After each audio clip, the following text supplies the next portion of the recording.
And she's doing long-form docs for the Wall Street Journal at that time, I think. And she recently was the senior journalist at the Wall Street Journal's Page One team. Before that, she worked as a multimedia journalist, finding print, video, photo, and radio stories from across Asia and East Africa. If you go a little deeper into her bio, you'll discover that she also worked as a producer for the Tavis Smiley Show, and is a San Francisco native who grew up in the Mission District. She's an alumni from the School of Arts in San Francisco and graduated in law from New York University with a BA in journalism and psychology. So I'm going to hand it over to Linda, and then after that we'll have Theo Rigby.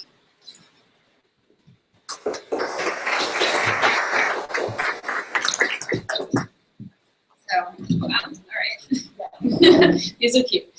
So first, I just wanted to say I'm really excited to be a part of this panel today with some really powerful visual journalists. It's an honor. And I'm excited to speak to you guys. So when I graduated from college, I started out doing something antithetical to my journalism career: liberal political talk radio. So fiery rhetoric, sources that are questionable, sound bites taken out of context, and a lot of fart noises. But it turned out that kind of live circus environment ended up being the ideal training for my later work as a multimedia journalist, and probably now as the parent of a toddler. So I guess, initially when I went to talk radio, I ended up going to public radio with the Tavis Smiley Show and filing reports from the 2008 election.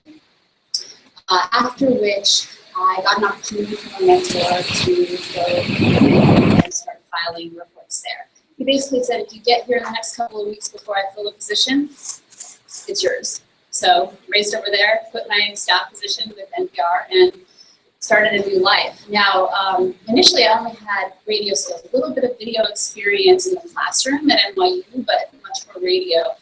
And I pretty much dabbled in video, photography, print out of financial necessity when I went abroad. It was just a matter of making enough money to survive, but after a while I really grew to love it, because I kind of geeked out on the idea of being in an episode of CSI where I really milked a scene, a news scene, an assignment for all it's worth, like news scene forensics. You have, the radio kick here, and the camera here, and the still cam here. I mean, at that time, the still cam and the video cam weren't integrated into these beautiful, 5D DSLRs that most people use on the scene. So it was a lot of webs and such. But I grew to love it.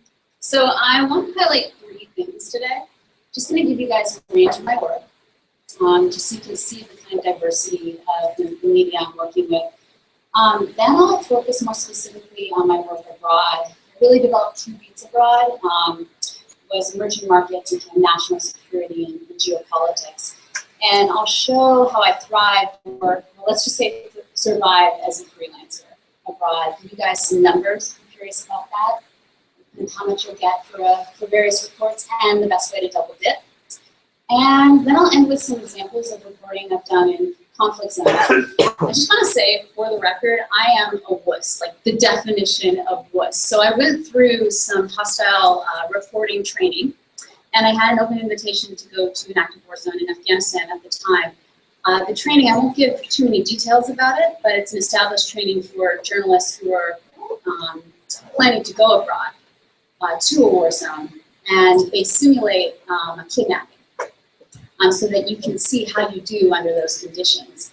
And I was awful, awful at it. I didn't really have the emotional wherewithal for it. So I actually turned down that opportunity. However, I found ways later on in my career to go to conflict zones and report on emotional trauma without going into an active war zone. So I'll tell you guys a little bit about that today. And maybe for all of you out there, if you're wondering today where you kind of fall on that spectrum, just know there are many ways to cover conflict. You don't have to just be in the front line with your camera dodging bullets or pointing IEDs. So let's see. So current work. These days I'm doing more long-form journalism, dabbling in topics like medical ethics and innovation, disaster coverage, and I also focus on energy. So the first clip that I just want to play for you, and I'm going to stop these sort of short, so we're not just kind of doing a love fest and just watching all my work the whole time. But so I'll do a couple of minutes. Is out of Japan. I'm sure a lot of you guys are familiar with the 2011 earthquake and tsunami. So I went out there after the disaster for coverage of the rebuilding efforts. And I was a staffer at the Wall Street Journal at the time. We did a larger multimedia project on this one town, a seaside town in northeast Japan called Rikuzentakata. And the town was heavily hit. 10% of the population was swept out to sea. Only 3 buildings remained standing. And the question we were asking in a very sensitive way is it even worth it to rebuild a town like this that's in a tsunami hotspot? Or do you just leave? So here we go, just 2 minutes of one of many profiles that I did on the town.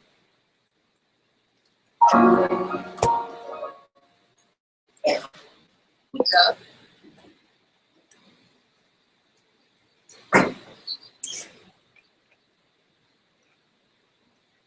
Thank you.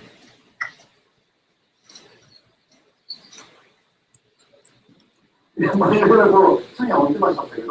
was a large beam above. The building was very traditional, and we had both Western and Japanese suites on display. This is all that remains of the confectionery business that's been in Masumi Kimura's family for 3 generations. More than 7 months ago, Kimura watched from a hilltop as his sweet shop and factory in Rikuzentakata, Japan, were destroyed by a massive tsunami. What about you?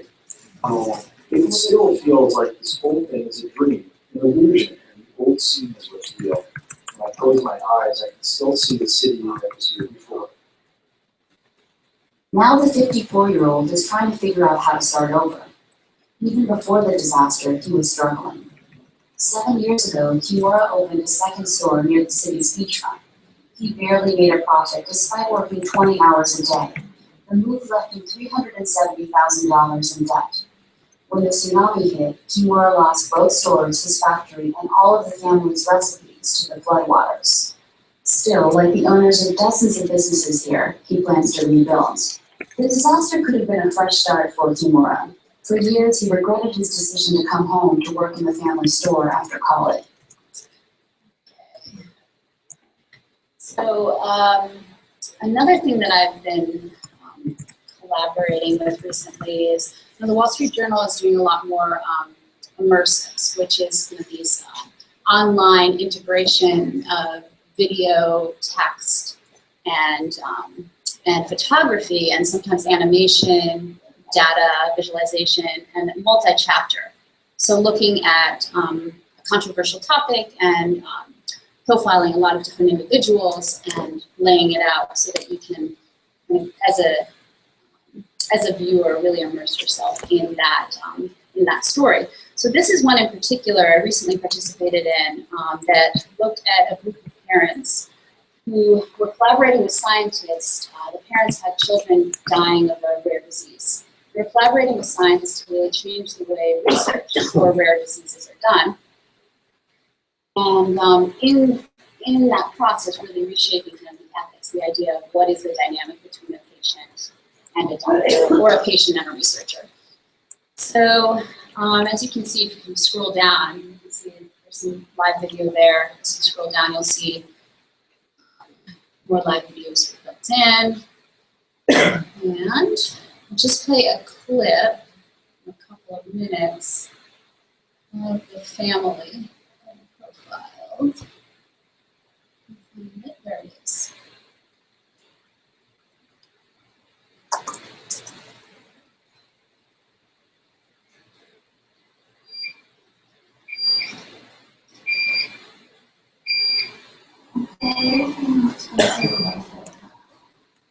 As a mom, you have this instinct, and it's just like my alarm bells just were going off inside, thinking something was really wrong.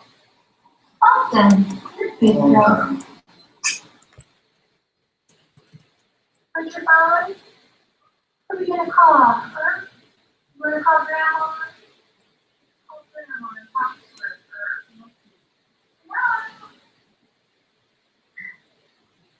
What is it? Flip it. When our daughters were little, I mean, they were just so perfect. They were meeting all their milestones, they were walking, they were talking, they were babbling, they were just completely like in love with these two little perfect little babies. So right around 3 years old, you know, I started noticing that they weren't really like walking very well. And they were like tripping and stumbling, and it became kind of concerned. I and Cassie had like slowly lost their ability to walk, like with their assistant walking now. You know, talk.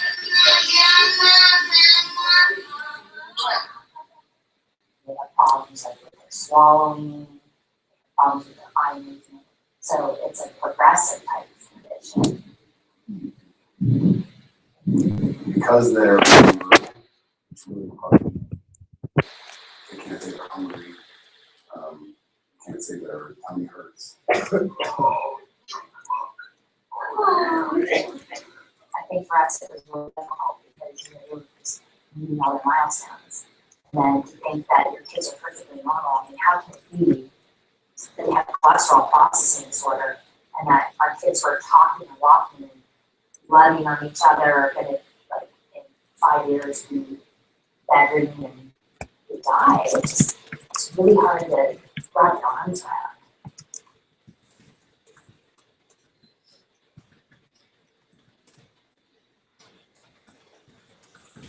So now I'll get a little bit into some of the work that I did as a freelancer. And some examples. So what I often did, just to kind of maximize on profit and also get the best out of a story, is I would pitch a print and video companion piece.